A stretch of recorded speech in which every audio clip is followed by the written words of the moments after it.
كيف تنتصر بنتائج عريضة بالتأكيد على لعبة بيس 23 موبايل على صديقك أو حتى على فريق من هذه اللعبة فقط من خلال ضبط إعداد صغير. بعد الدخول على أي مباراة تقوم باختيار هنا الإعدادات، تقوم بالدخول على مكان الخاص بالإعداد.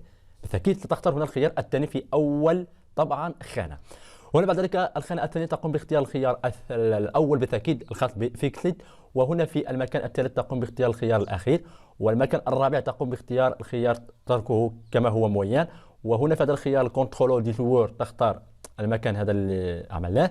وهنا كذلك في هذا المكان هنا خاص بالشفافية بمعنى خاص بالأزرار تختار هذه النسبة. عفوا تقوم بالرجوع لمكان خاص بالشونج مود كورسيز، هنا في هذا المكان تعدله. اوكي، في المكان هذا الخاص بكنترول دي جو اللي كنا عليه قبل تختار الخيار الاول وليس الثاني. وهنا في هذا المكان تختار الخيار الثاني وتعمل هيدا فقط. ظهرت معنا الازرار، ظهر معنا الرادار، ظهر معنا كل شيء وبفيكسد. الان سنقوم بعمل بدء الانتصار بنتيجه عارضه وكل شيء راح تجده بالتاكيد امامك. الكره بتاعنا ما زالت مره اخرى هدف اول لمصلحه المنتخب المغربي الان بالتاكيد في هذه المباراه. الكره بتعود ما زالت، شوف لاحظ كيف تاخذ الكره، تبقى تنقر على هذا الزر تبرك عليه.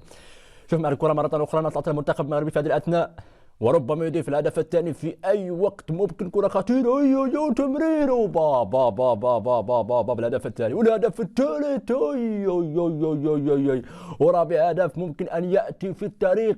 رابع اهداف والكره مره اخرى وما زالت مره ثانيه تمرير، هدف رابع. وبالتاكيد لا نشارك معكم الاهداف كلها لان قد يكون الفيديو شوي طويل، وبالتالي سنقوم بالذهاب مباشره الى اخر مباراه. الان انتهت المباراه بنتيجه 8 مقابل لا شيء. لا ننسى في اعداد صغير جدا نقوم بذكره بالتاكيد هنا قبل الدخول على اللعبه تختار هذا الخيار. هنا في خيار مهم ضفته اللعبه بعد التحديث جرافيزم، وهنا في هذا المكان تختار اخر خيار لم يكن من قبل الان ضفته اللعبه. هو الخيار دي بيمنع الجمهور، بيحذف الجمهور. ليه بنحذف الجمهور؟ حتى بتكون شوي اللعبه خفيفه في اللعب وسريعه وبدون اي لاج. وقد تلاحظ بالتاكيد هذا.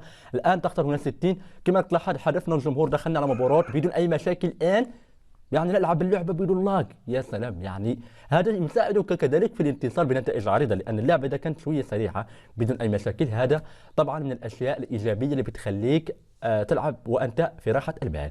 ونقول على لايك، اشترك بالقناه، ودمتم اوفياء في فيديو